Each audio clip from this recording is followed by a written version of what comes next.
anybody else have a question?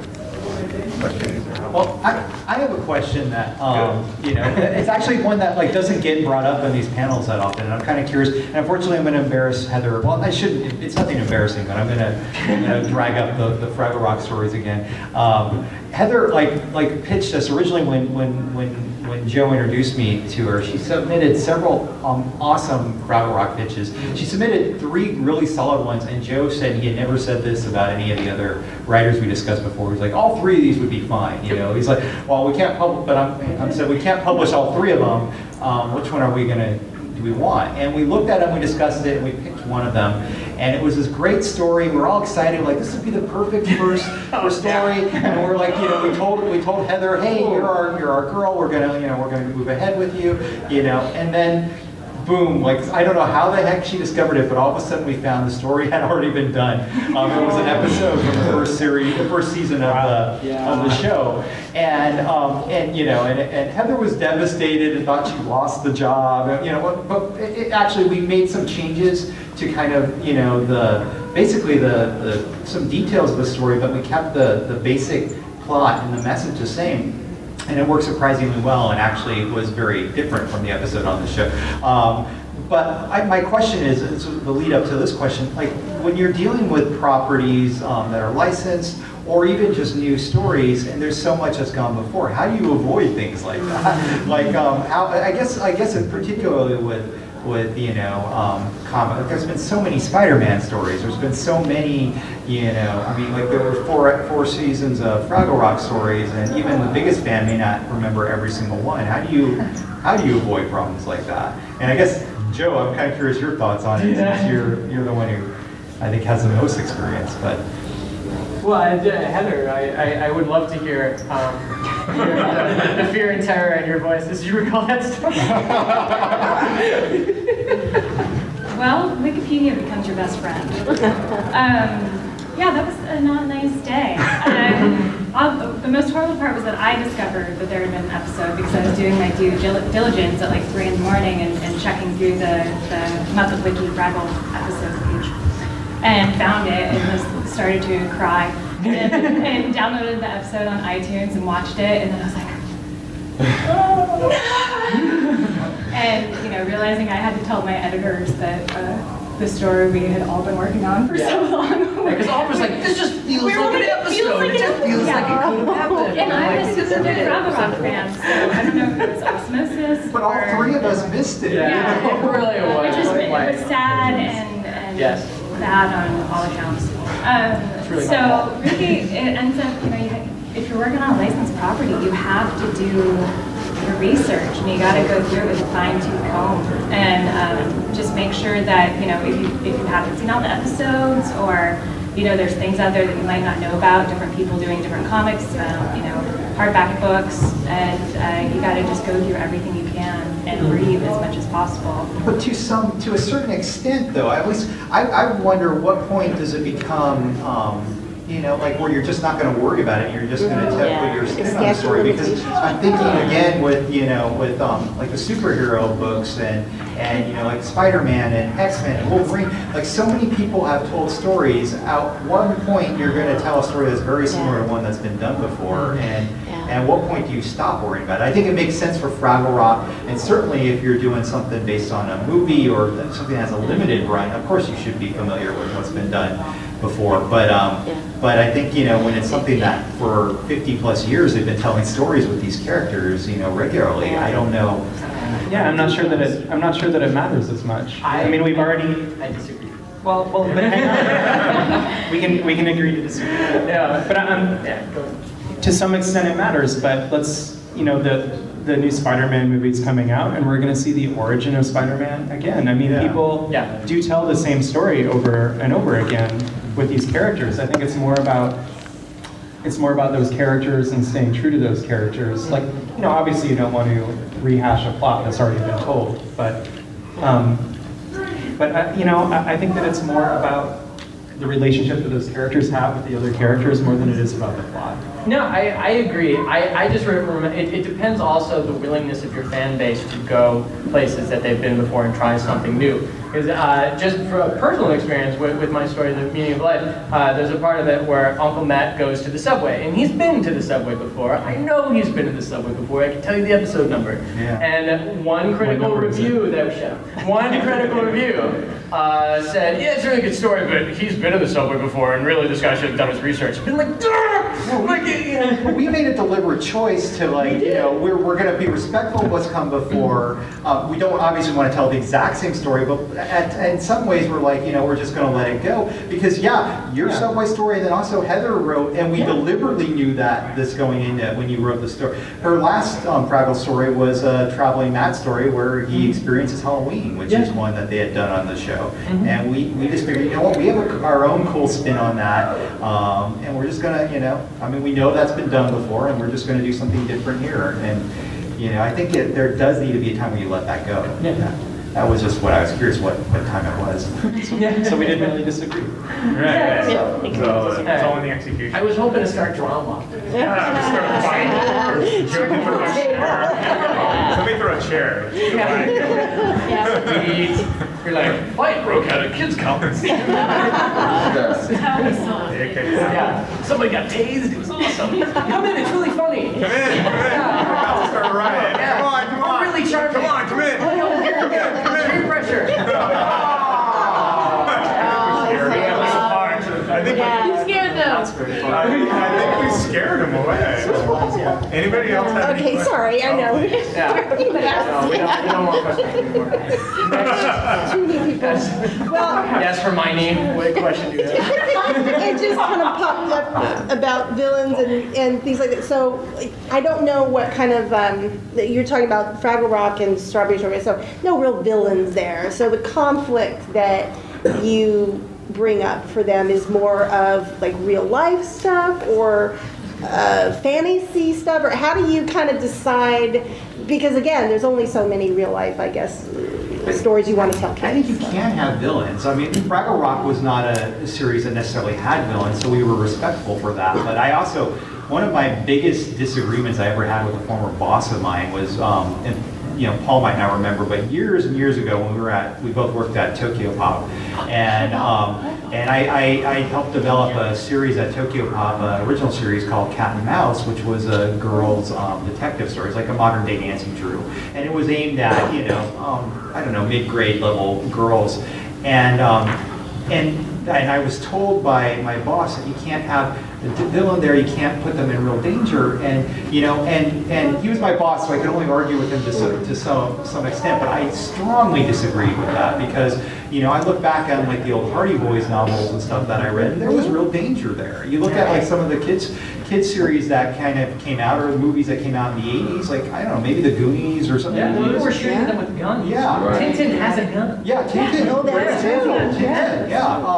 And I love this stuff, and kids have grown, over the years have loved this stuff. They haven't turned out to be psychotics because they read Disney has like some of the worst from a parent, when you go to watch some of the Disney movies when they're really little, like, I don't remember that being so scary. This is pretty scary stuff. Yeah. Horrible villains. So I don't believe for a minute you can't have villains and have scary villains and have them put children's lives in danger. Now, you don't want to be exploitative, but from a storytelling standpoint, if that's where the story goes, I think kids are generally more, once they get to a certain age, are sophisticated enough to handle that. And I really thought the audience that we were making this series for would have been able to handle that. But because of that, they had to deal with school drama and who stole the science teacher's microscope, and it was about as scary as it got. But that's pretty scary though. Well, and as a parent, I still can agree with that as well, because there are some kids at different stages of their time that they're not ready to deal with that. I mean, we did struggle a little off and on, so there is that perspective that sometimes. This book been aimed at like first and second graders, I would have been, but we were aiming older than that, and that was my issue. Yeah. No question. Yes. I was talking, my friend is a retailer, comic book shop, and he's bemoaning the fact that there doesn't seem to be any superhero that DC and Marvel less so, but DC, it kind of said they're rebooting, had said everything for adults. And though there was Batman animated and Green Lantern animated books, he said, as a kid, I know kids, like I was a kid, I want to read what the adults are reading. I want to read the real books, not the for kids books. So I was wondering, do you think there is that middle, I don't know what age that would be, where you could do a superhero stories for kids from 7 to, I guess it would be 7 to 12? Yeah, it's actually called middle grade. Middle grade. The best one I still say that's ever been done wasn't a comic. It was the Batman animated series. Like I feel like that's something that is lacking strongly from like the big two, books right now. Because you're right, kids don't want to necessarily read books aimed at kids. If you have a young son who wants to read superheroes, he's not going to want the kids superheroes. He wants the regular ones. And I think we've gotten to a point where those are almost all of them are being written more for adults. And then you have books being written for kids, and there's no real ground, which I would say would mean there's an opportunity there for someone to come along and create a really awesome original superhero that people of all ages can enjoy. And so there's not an idea, this is a grown-up Batman and this is a kid Batman. There's, it's just one character. And I don't know that that's been done in a while. I feel like that's almost why some of the Geek Brands, like, and I say geek with love, pride, yes, with pride, yes. Right. But things like Doctor Who, things like Star Trek, people like Star Wars, like bravo. You'll raise and right. You get on up here. But I feel like they endure because you can grow up with them.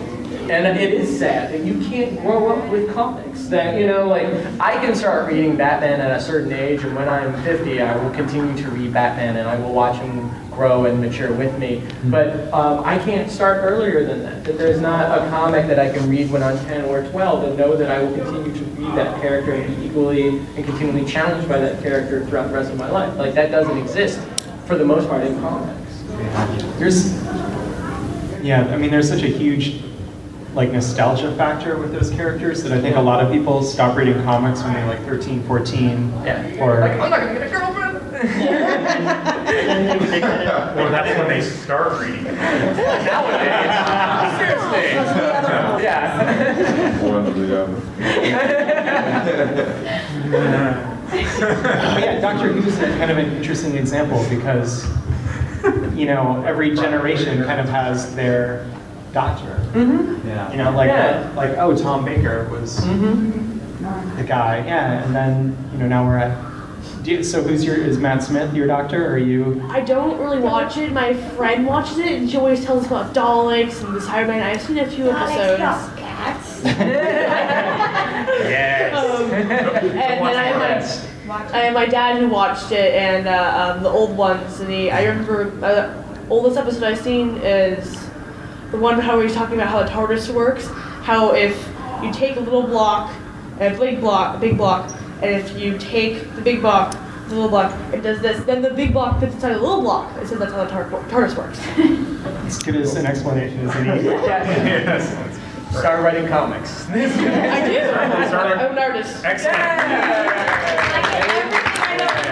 Start young. Yes. Yes. We need more Yes. Comic This industry definitely needs more girls. Yes, please. I don't know. Michelle, I guess that question, what that character is, probably the closest that we have is Superman, who is sort of.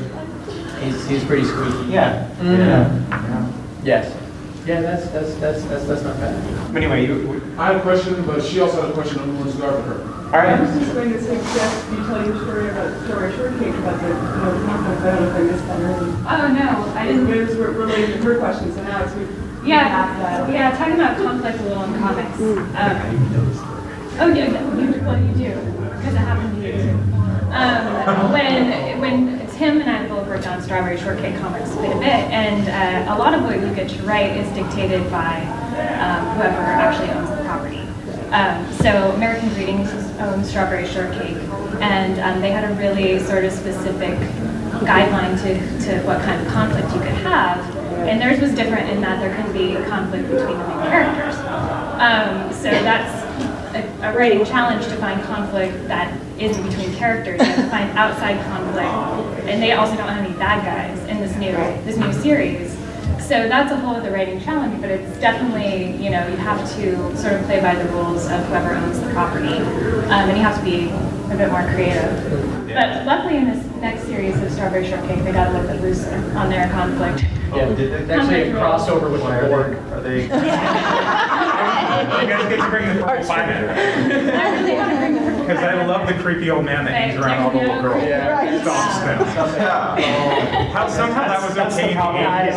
It's really Creepy old man that keeps knocking on the girl's window. No, that's fine. Somehow in the 80s it was okay. Right. Now not so much. Oh no. So you had we were talking about media growing with our audience. I think the closest thing we have to that is Harry Potter. I'd say like novels for all ages. Yes.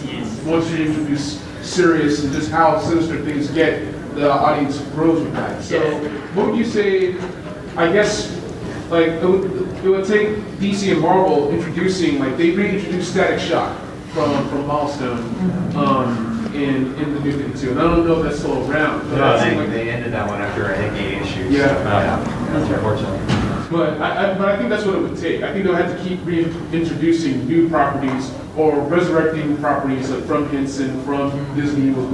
So I guess what would your advice be as far as be creator-owned or licensing to create something that is all ages? All ages, I don't see as a bad thing. It's like my little cousin's reading it, I'm reading it. You know? So what would your advice be for starting young and letting it mature? Is there still room for keeping the young audience still? Like I wouldn't take my little cousin to see Deathly Hallows Part 2 or Episode 3, but so like, what's your advice about that? I didn't see you can have it both ways, which is sad.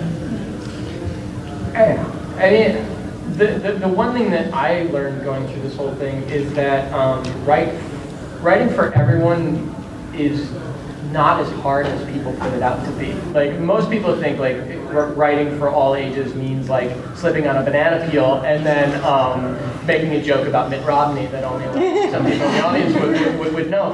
And a pop culture reference, it's like, that's not how it needs to be done. If you go see the Muppets movie that just came out, you sit in that audience and there's me, there's a kid, and there's somebody 60 years old and 80 years old, and everyone from different cultures, and we're all laughing at the same time at the same joke. That is all ages. And it's not because they tried, it's because they just did things that were genuinely funny to all people. And I think if you build your world where you can invite that type of perspective on the world, where it is a wide enough scope and a welcoming enough voice where no matter who is experiencing it, there's something there for them to connect to. It is universal to a certain extent. I think you can build that kind of platform to grow throughout the years. And it's not just, it's not of its moment only. Yeah. Like Harry Potter, like you were saying, like, the Harry Potter, that journey is still going to be taken by kids, like our kids will have that same experience. It's just pretty amazing that we got to see it happen kind of in real time. Yeah. But that's kind of, Harry Potter's kind of an interesting. Well, Harry Potter is an example of building a world and not just of one's character story. Yes. That's a whole world, it's a universe. There's so many characters, there's so many places. You feel like it's a real place you could actually go to and be there because it's so diverse. And if anything I learned from her is to not just build a story, but to build a universe. Yes. It works in Star Wars, it's a universe. You can have a million stories, you can have an infinite number of stories. The same in Harry Potter. Yeah. You could write an infinite number of stories that exist within that world, any character, any day of the week. Yeah, I guess and then part of the trick there is that obviously I could tell an all ages Star Wars story, but I could also tell a very adult Star Wars story. Absolutely. Yeah. Absolutely. Yeah, I think, having a clear, and building a universe enough where it can endure past your story, but to create a story that has an end. you know, if you look at something like Avatar: The Last Airbender or Buffy the Vampire Slayer or, you know, Harry Potter, you know, you can tell endless amounts of stories in those worlds, but there was an end there. Something had to happen. And you had to have the courage to end that story and believe that that world can continue past that story's end, and also have the courage to be really, really mean to your characters and force them to grow. That when you watch the first episode and see Aang and he is immature and he's not ready for that responsibility, and when you see him in that last episode, he is the Avatar. And being able to believe in your characters enough to organically get them there and be mean to your protagonist. It's hard to bring it there to that level, but I think in the end your readers thank you for it. Yeah, those are perfect examples. That's great. I love it. Amazing. The 6th episode, I think, aired today. It's fantastic. It's very different. It's a lot more mature, but it feels like it's within the same universe. So it very much feels like a How many people died? It's like 70 years later. Some people are still 75. around. 75. Yeah, because Horror's still alive. And we don't know who else is still. A perfect example of parents loving it as much as the kids, because I was as into it as she was. Totally true. Well, wait, she was into it more than I'm. Sorry. We have about time for one more thing. Okay. Yeah, I grew up reading Karl Barks and John Stanley, and I wonder, do you attempt that kind of gag writing, string of gags? Actually, we talked about Reed Gunther, which is kind of a, you know, it's a very comedic, gag-based book. With a lot of heart. Yeah, I tried to.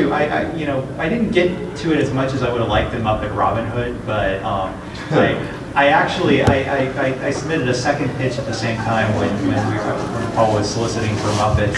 That was like Muppet Jungle Book, which was very. If I had gotten a chance to do that, it would have been very, very Karl Barks influenced. You know, it was a lot of this kind of, you know, all ages, you know, comic gags. You know. I had a banana peel slipping gag that was going to go for pages. I'm still mad at you that you never let me do Trouble with Rocklingers. You know the Trouble with Tribbles episode? Yes. I want to do a Trouble with Rocklingers, those really cute pink things, which I found a way to put in my story, but It was the one time I've ever told Joe no. Yeah, it really was. Yeah, I was so obsessed with that idea. Lots of physical gags there. Okay. We're talking about for things for all ages. I don't know if you're gonna get this, but have you ever heard of a show called My Little Pony Friendship with Magic? I'm hearing amazingly good things about it. Next time too? I am madly obsessed. It's the best show ever. Best show, yes. I literally got up like 2 hours early. Yeah. See, I knew that. Yeah, it's so good. It has such good gags. I'm gonna explode off of this table right now because I'm that excited about it. I know, season 2 just ended with the amazing bang that did the royal wedding. That was awesome. Yeah, I recorded that and I haven't watched it yet. Okay. But yeah, it's totally, you know, you have to be open to finding new things. Honestly, I heard great things about My Little Pony Friendship with Magic and saw it was on Netflix, and literally for a week. It was on that. Amazing. Second season. Oh, wow. But literally for like a week, I got up an hour and a half early in the morning in order to watch My Little Pony Friendship with Magic. I did that a lot. Wow. And you know, See, and there's something you thought was completely gone for kids only, Nothing's done with completely it, gone right? ever. and well, I like to try to keep the fun. I'm not 7, but I did. Yes. But really, I think the thing we can all learn is that, like Joe was saying, if it's a good story and the intent is good, it's going to be all ages. Yes. You're going to enjoy it. Your friends are going to enjoy it. Your parents, little kids, and that's sort of I think the best stories that endure. Yeah. I think if you're going to write comics for kids and this kind of content, it's like you have to find that feeling of like what gave you that feeling of magic when you were a kid. When you watched something and it touched you in a way. If you can find that in yourself, to put that into your writing, to bring it out, then you're going to create stuff that really resonates with people. But you really have to be able to dig back into that. So fortunately for me, it's very easy because Not very the far. 4 of us up here, the 5 of us, sorry, are kind of like 8. You know, in a way. Yeah. Our collective age of maturity is probably like 16. Yeah, maybe. I think Maybe Heather's the most mature here, because she's the girl on that default, right? Girl's always the most mature. They mature first. Yeah, so, but I mean, if you can find that, you gotta find that film. Yes. Just even like the goofy Jurassic Strike Force thing I'm writing right now. It's like, I wrote it like an 80s cartoon, like Transformers and stuff.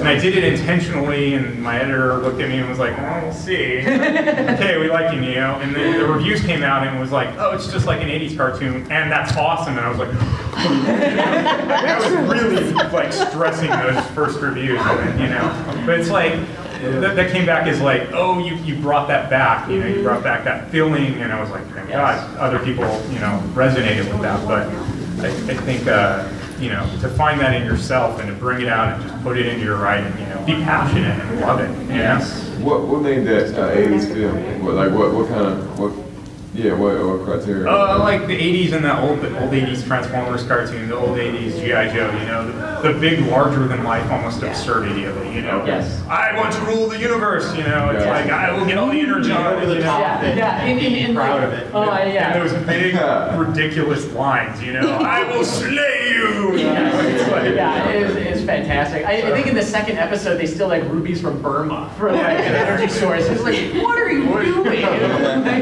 Because they're there. We want rubies. Right. Don't ask questions. It's rocket. Everybody is like huge and powerful and fearless. Yeah, exuding awesomeness. Bring it out. Yes. If it can really excite you, then I think you get excited with people.